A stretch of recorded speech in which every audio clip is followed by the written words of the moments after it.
Well, good morning, everybody. Here we're on the 19th of July. It's a beautiful morning here in Montreal. It's not hot and humid at all. It's nice and fresh.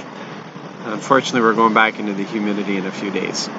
So back outside because it's a sunny day and not rainy and all that sort of stuff. So I can be out here. But unfortunately, we also have the noise of the traffic and the little children playing around. So here we're still reading through the history of the kings, and we're finally getting to one of the kings that I really love, along with Jehoshaphat, is King Hezekiah.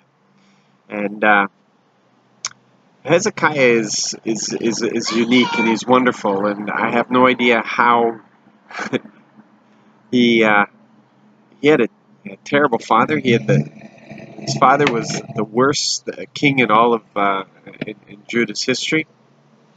Terrible. He sacrificed his child. Um, just terrible. He shut up the temple. He boarded it up, and no king had ever done that before.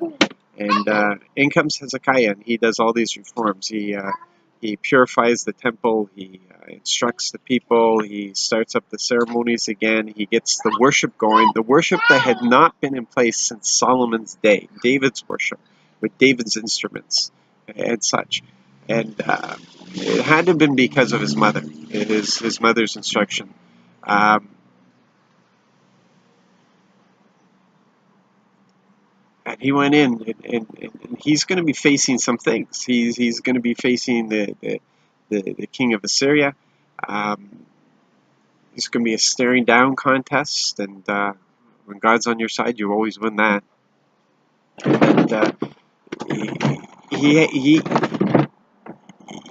he has this basis. He has this wonderful basis, this wonderful relationship with God, and the reason is because he chose to seek God. And it was in his seeking, his trying to discover, his pursuit of God, that he reestablishes all these things that were important, especially the worship, especially that 24-hour a day worship that he got back into place. And all we can pray is that if God did this through Hezekiah, he can do it today.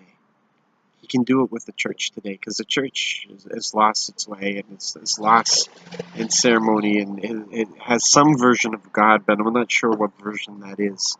And we really need to get back to what the church was always meant to be, back to as it was at the beginning, and bring us back into that place again. That has to be our prayer. That has to be our desire. So set your heart on God today. Set it on Him. Seek Him.